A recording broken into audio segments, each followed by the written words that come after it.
Hello दोस्तों, जय जय राजस्थान। कैसे हो सभी? आई होप मस्त होंगे।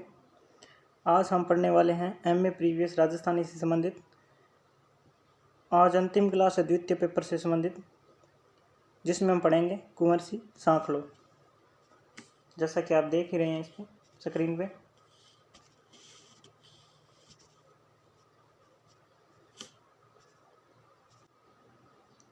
तो शुरू करते हैं। उससे पहले यदि आप पहली बार आए हैं तो इस चैनल को सब्सक्राइब कर लीजिए और इस वीडियो को ज़रूर लाइक कीजिएगा और एक प्यारा सा कमेंट भी ज़रूर लिखिएगा हमेशा की तरह।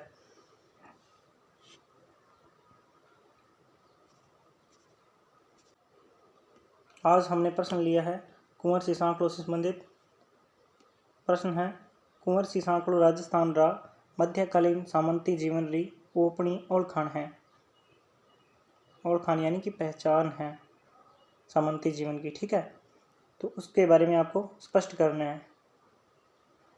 और अथवा में लिखा हुआ है यही प्रश्न, कुंवर सी सांखलो राजस्थानी रो पहला उपन्यास है।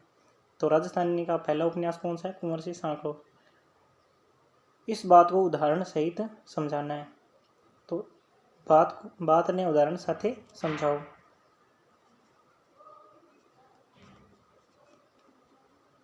इसका प्रत्युत्तर है,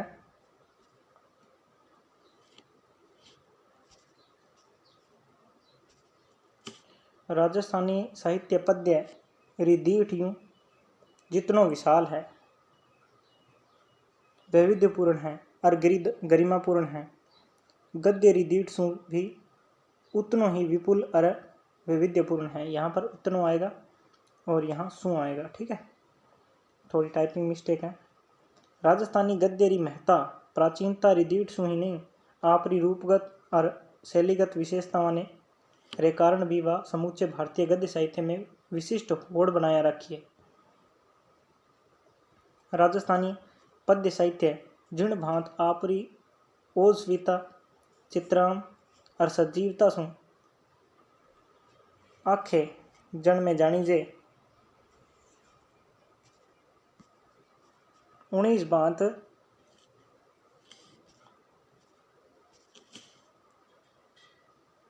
बात गद्य साहित्य भी आपरी स्पष्ट व्यंजना यथा चित्रण क्षमता और न्यारे भांतरी ऋण जुनाट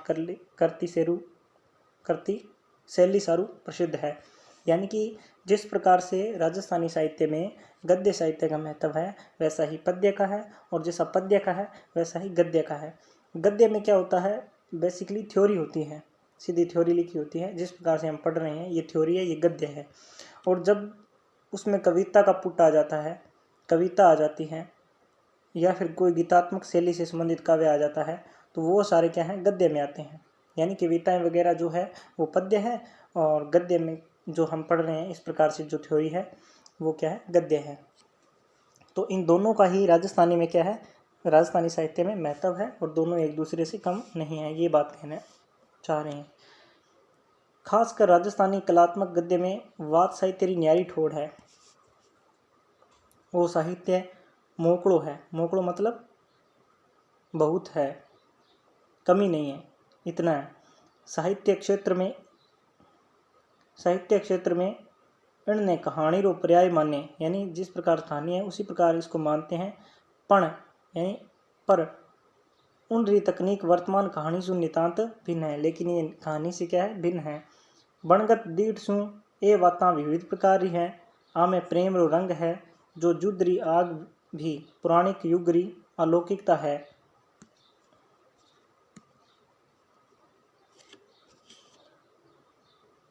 पौराणिक युग री अलौकिकता है, तो इतिहास री वस्तु स्थिति भी है। मुख्य कथा रे साथे कई प्रासंगिक कथावां भी जुड़ेड़ी होवे, यानी मुख्य कथा के साथ कई अन्य कथाएं भी छोटी मोटी जोड़ के आपको समझाने के लिए बता दी जाती है। आई नहीं, यानी ये ही नहीं, प्रासंगिक कथाओं में भी फूल री पंखुड़ियां री भांत दूजी कथावां खुलती जावे। यानी जिस प्रकार फूल की पंखुड़ियां बिखरती हैं, उसी प्रकार क्या है? राजस्थानी साहित्य में गद्य पद्य है, और वो एक दूसरे से कम नहीं है।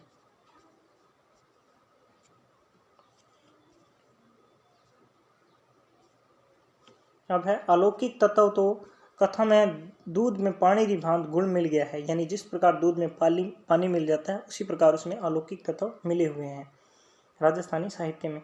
कथारो आरंभ सामान्य वातावरण से हुए, वो वातावरण भौगोलिक भी हो सके और सांस्कृतिक भी।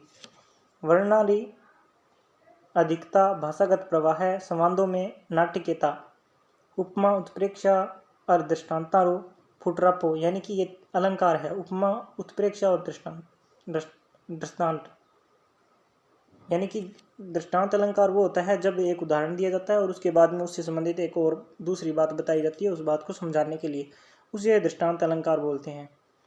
जिस प्रकार से बिहारी के दोहे हैं ना, बिहारी के दोहों में क्या होता है कि बेसिकली पहले कोई ज्ञान की बात बता दी जाती है और उसके बाद में उसको उदाहरण से समझाया जाता है, तो उनमें क्या है, दृष्टांत अलंकार होता है। उसी प्रकार ये है उत्प्रेक्षा, यानी कोई कल्पना की जाती है, मानो मनहूँ, जानो जनहूँ, इस प्रकार से जो शब्द आते हैं वो उत्प्रेक्षा अलंकार। और उपमा यानी कि किसी व्यक्ति को, जैसे कोई नायिका है उसके मुख को क्या है, चंद्रमा की चांद के समान बता दिया उसके मुख को, तो वो क्या है, उसकी उपमा दे दी गई है, तो वो उपमा अलंकार होते हैं, किसी को उपमा दे दी जाती है। नाट्यता आपको पता ही है नाटक क्या होता है। तो इन सब का क्या है, फुटरापो यानी कि सुंदरता तथा बीच बीच में पद्यबद्धता राजस्थानी वाद साहित्य की सामान्य विशेषताएं हैं, यानी ये राजस्थानी साहित्य की विशेषताएं हैं। आप इनको बिंदुवार अलग अलग भी लिख सकते हो, और मैंने एक ही साथ थ्योरी में इनको एक साथ टाइप किया है। तो ये इतनी विशेषताएं होगी अलग अलग। उपरोक्त सगली विशेषताओं से मंडित कुंवर सिंह सांकलो 14वीं शताब्दी रे राजस्थान रो प्रतिनिधित्व करतो प्रिय कथानायक है। यानी कि इसका समय पूछे कुंवर सिंह सांकलो को तो कब बताओगे, 14वीं शताब्दी। ये आपका एक महत्वपूर्ण प्रश्न हो गया। राजस्थान रो प्रतिनिधित्व करतो प्रिय कथानायक है। इन लंबी बात में राजस्थानी भाषा री पुरानी बातां री भांत राजपूत काल रा छोटा छोटा गांव धनी और ठाकरा रा परस्पर युद्ध और वारा रावला री रहन सहन आंतरिक रीति रिवाज और मान मनोहारी विगित है। यानी ये सब क्या है, इसमें वर्णन किया हुआ है। किसमें, कुंवर सिंह सांकलो में।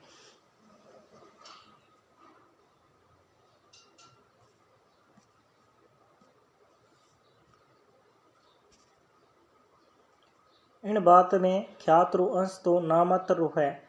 इन भांत कुंवर सिंह सांकलो इतिहास नहीं ऐतिहासिक कल्पना है। इतिहास री प्रमाणिक घटना केवल खीम सिरो पुत्र कुंवर सिंह होवणो और उन रो विवाह अंधी खरल सु होवणो मानी जे। जिन री पुष्टि पवारा री ख्यात मनोट नैणसी री ख्यात और बांकीदास री ख्यात में हुई है। अब ये भी आपको ध्यान रखना है, ये बहुत इंपॉर्टेंट है। यानी छोटे जो प्रश्न आएंगे, साव छोटे सवाल, उसमें ये पूछा जा सकता है। यानी कि इनका स्रोत क्या है, यानी कहाँ से जानकारी मिलती है कुंवर सिंह सांकलो के बारे में, तो आपको ये बताना है कि कहाँ से मिलती है। पवारा री एक ख्यात है, उसमें से मनोट नैणसी ख्यात है, मनोट नैणसी ने लिखी है, और बांकीदास की ख्यात है, वो बांकीदास ने लिखी है। यानी ये स्रोत है, ये आपको ध्यान रखने हैं नाम।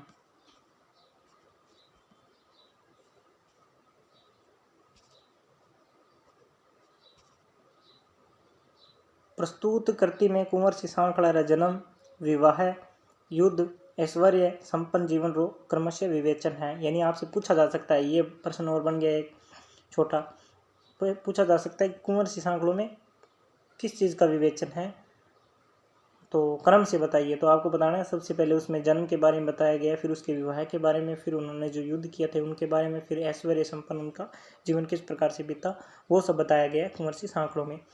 इन कृति की भूमिका में, यानी कोई भी रचना लिखते हैं, तो जैसे उपन्यास लिखते हैं हम, मान लो सपोज करो कोई उपन्यास लिख रहे हैं, तो उसमें सबसे पहले भूमिका तैयार की जाती है कि इस आगे जो रचना है इसमें कौन कौन सी विशेषता है, क्या क्या बातें लेनी है, क्या क्या मुख्य है, क्या छोड़नी है, वो सब भूमिका होती है। तो उस भूमिका में डॉक्टर मनोहर शर्मा एक विद्वान है, आलोचक मान सकते हो आप इसको, राजस्थानी की। डॉक्टर मनोहर शर्मा ने लिखा है, मनोहर शर्मा लिखे, यानी क्या लिखा है उन्होंने, उपन्यास नयो प्रयोग है और उन रो पूरो रूप पुरानी राजस्थानी में कोनी देखो जा सके। यानी कि उपन्यास तो क्या है, एक नई विधा है, एक नई कला है, नया प्रयोग है, और उसका जो रूप है वो पुरानी राजस्थानी में नहीं मिलेगा आपको। नई राजस्थानी में मिल सकता, पुरानी राजस्थानी में ये सब नहीं होता था, यानी उपन्यास नहीं लिखे जाते थे। पण फेरी आ अमाननी पड़सी, यहाँ पर आएगा पड़सी, ठीक है, यानी माननी पड़ेगी कि राजस्थानी वात बात ही गोनी आपरे विविध रूप में वात रे अलावा और कुछ भी है, यानी वह सिर्फ क्या एक वात साहित्य ही नहीं है, उसके अलावा भी और बहुत कुछ है। इन भेद ने प्रकट करण सारू कुंवर सिंह सांकड़ा रो संपादन प्रकाशन हुयो है। कुंवर सिंह सांकड़ा रो प्रारंभ सांस्कृतिक वातावरण से हुए। खीम श्री झाली रानी रे गर्भ से उत्पन्न कुंवर सिंह एक श्रेष्ठ वीर बड़ो राजपूत झुंझार अखाड़ी रो निवावण हार हो। तो ये किसके पुत्र थे? खीम श्री झाली रानी के पुत्र थे, ठीक है, ये भी आपको याद रखना है, ये प्रश्न फिर छोटा बन गया। यही होता है तरीका पढ़ने का।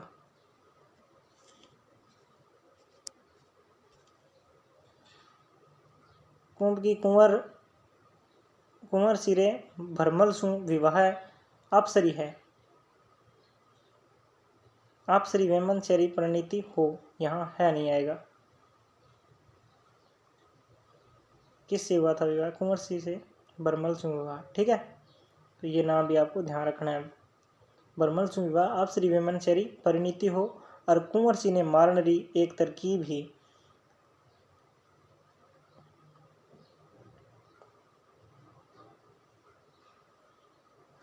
पग बातकार अलौकिकता रो सहारो ले भरमलरी आज्ञा पड़ल दूर हो गया, जिसे निर्धूम दिया हुए जिसी आँख खुल पड़ी। आँखारी जोत मिलता ही भरमल सारी स्थिति संभाल लेवे, यानी उनको मारने की साजिश की गई थी। उन भगत, यहाँ भगत है यानी उसी समय, उन भगत भरमल प्रिय ने रिझावे ही नहीं, यानी रिझाई नहीं रही थी, बल्कि साथ ही उन रे मनगत भावने भाप लेवे, यानी उनके मन के अंदर क्या चल रहा है वो भी जान लेते हैं। काजली तीज पर भैंसारा खाडू पर पुनर्मिलन वरी बात तय कर कुंवर सिंह ने आपरा वेश में गढ़कोट सु अद्भुत चतुराई सु सुरक्षित काट लेवे, यानी कि कुंवर सिंह को बचाया जाता है और यहाँ मिलने के बहाने यहाँ से बाहर निकाल दिया जाता है चतुराई से। और मिलने का स्थान कौन सा है? काजली तीज पर, यानी कि दिन है कजली तीज के दिन, और भैंसारा खाडू ये जगह, ठीक है। भैंसारा खाडू यानी इस प्रकार से भैंस का जोड़ा होगा, और क्या है, भैंसों वगैरह को नहलाने ले जाते हैं गांव वाले, वही सिस्टम है। तो आपको ये 2 प्रश्न भी और अलग से बन गए, ये जगह का नाम, ये दिन का नाम, ठीक है, तो ये भी दोनों याद रखने हैं। दूजी कहानी जांगलू में कुंवर सिंह ने अप्सरी रा वेमन शेरे कारण कजली तीज रे बचन ने बुलाने की कोशिश करी जी। एक दिन शिकार सु वापसी पर गांव रे बारे पड़ा झूलन देख वचन रो स्मरण कुंवर सिंह ने हुए, तो आप रा साथियां रा कायरपणे ने कोस्तो बरसते में ऊंट पर सवार हो भरमल सिंह जा मिले, यानी भरमल नायिका है उससे जा मिलता है, उन्होंने वादा किया था उससे मिलने का, इसीलिए तो, ठीक है। और बारिश हो रही थी, उसी बारिश में ऊंट पर सवार कर गए हैं। तो आज के लिए इतना ही। यदि आपको क्लास अच्छी लगी तो प्लीज़ एक लाइक कीजिएगा। यह टाइप करने में आपको क्लास छोटी लग ही रही है, ये आपको लग रहा है 15 मिनट लगे, 15 मिनट नहीं लगे हैं, इसमें 2 घंटे लगे हैं। पहले कंटेंट चुना जाता है, उसके बाद में उसको टाइप किया जाता है, पीडीएफ बनाई जाती है, उसके बाद में रिकॉर्ड होती है, फिर आपके पास आती है, उसके बाद में आपको फ्री में मिल रहा है सब। तो प्लीज़ हमारी मेहनत के लिए एक लाइक ज़रूर कीजिएगा और एक प्यारा सा कमेंट भी लिखिएगा। धन्यवाद। जय जय राजस्थान।